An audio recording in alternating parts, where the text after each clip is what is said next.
This year, Jackson Goldstone won 5 World Cups, Red Bull Hardline, the World Cup overall, and of course, World Champs. And that got us thinking, is there anything we can take from his setup that could make you faster? People have been poring over his setup to see if they can steal any of his secrets and get some of that speed. One aspect of his setup that's caught people's eyes are his handlebars, or more specifically, the angle of his bars. Compared to everyone else, his bars are rolled super far forward, combined with some ridiculously flat brake levers. Is there something to it though? Are we all a quick turn of an Allen key away from more comfort, control and speed? Let's find out.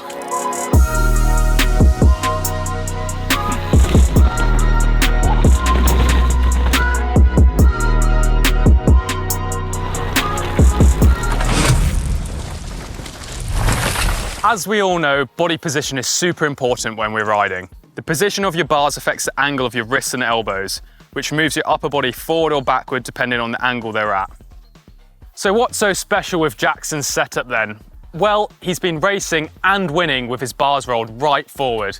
It looks weird, but it clearly works.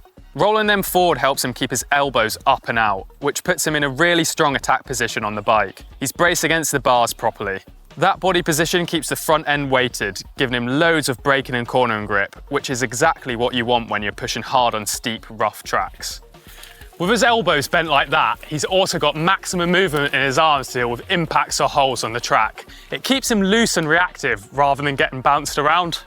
As with everything though, it is a compromise. Rolling your bars forward will increase your reach and your stack height, which might not be comfortable for you.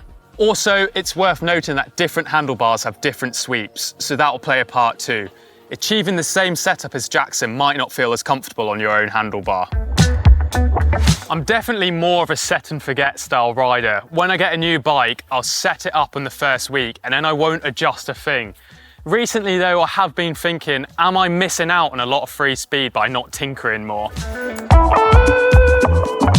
I've done a lot of rides on this Canyon Spectral now, so I know exactly how it feels like. So any changes to the setup, I should notice straight away. Okay, before I go messing with any bar roll, I'm gonna ride the track with just my normal handlebar and cockpit setup first, just to set a sort of baseline, so when I go to the Jackson bar roll, I've got something to compare to. Let's have it.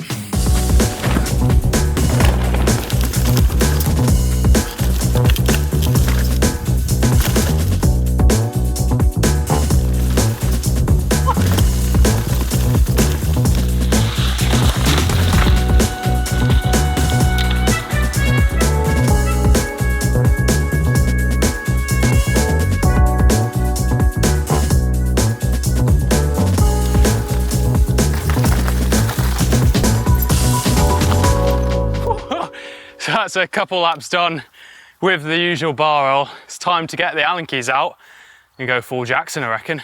Okay, so first I'm gonna do a few runs with the full bar roll, but actually with my normal lever position. So I'm not gonna go too far straight away. So I've got my brakes at around 31 degrees currently. So I'm gonna go another 10 degrees forwards and then I'm gonna set my levers back to 31 degrees. So it'll be the same lever roll, but the bars are going to be another 10 degrees forward. Let's get the Allen key out and do it. Okay, so 10 degrees actually barely seem like anything. So I've gone for a full 20 degrees further roll. You can see how much the angle of my brake lever has changed. So I'll nip these up and then I'll flatten off my levers again to how I normally have them. And then we'll see how we get on. But yeah, straight away the bike's like way longer. You've lost a lot of that sweep to the bar. Oh God.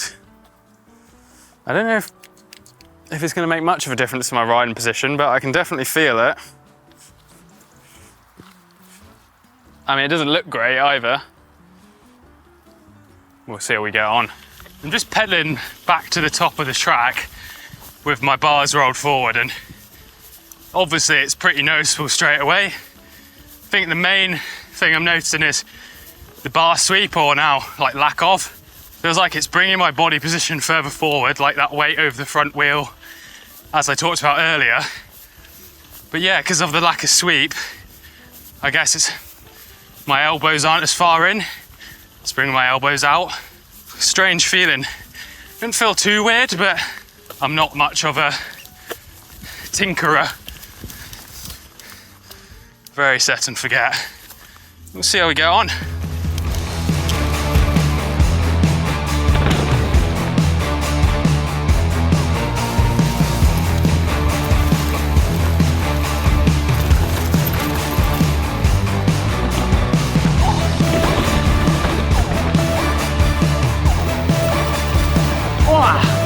Loose.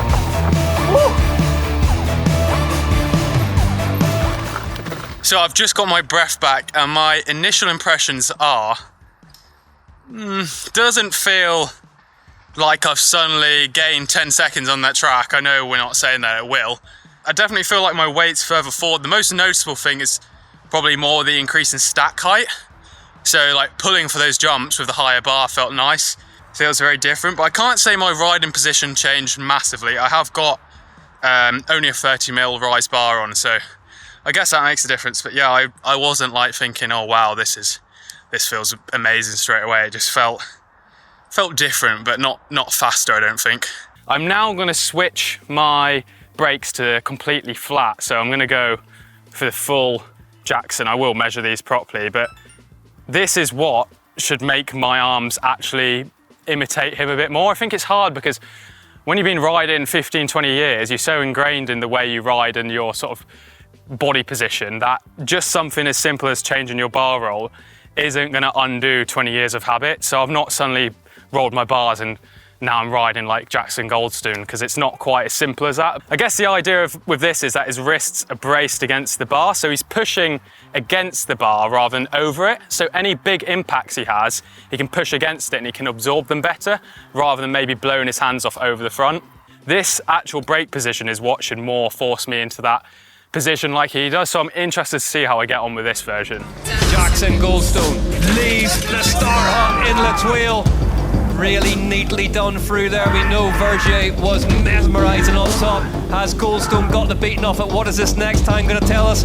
Yeah, look at the speed he's carrying already, just carrying some great speed through the apex of those early corners. This is looking really, really good so far. It's looking very aggressive, and I think it's hard to tell how fast he's going because he's riding it so smoothly.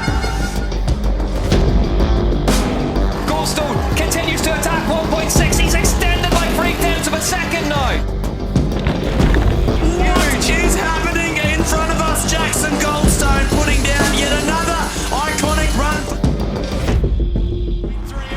Here we go, Jackson Goldstone down towards the line. Is it going to be 4 in a row? It is! 6/10 of a second. Jackson Goldstone wins 4 UCI Downhill World Cups in a row. So after a long day of testing, you're probably interested to know, am I going to keep my setup as it is? And the short answer is absolutely not. The brake levers are going to go back to my normal position straight away. I think because my stack is so much lower than Jackson's, I felt so on top of the bars rather than behind it in that nice brace position.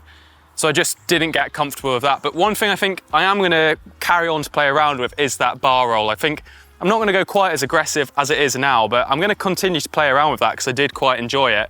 It's got me thinking about sort of different bar and stack heights. But it has made me think a lot about playing around my setup more. As I said earlier in the video, I'm definitely a set and forget style person, but when you can make adjustments like this that are free, it's definitely worth going out there with an Allen key and some tools and just having to play around. So I'd be interested to hear, are you someone who just sets and forgets, or do you play around with stuff like bar roll and stack height? And do you go full Jackson, or are you fairly conservative?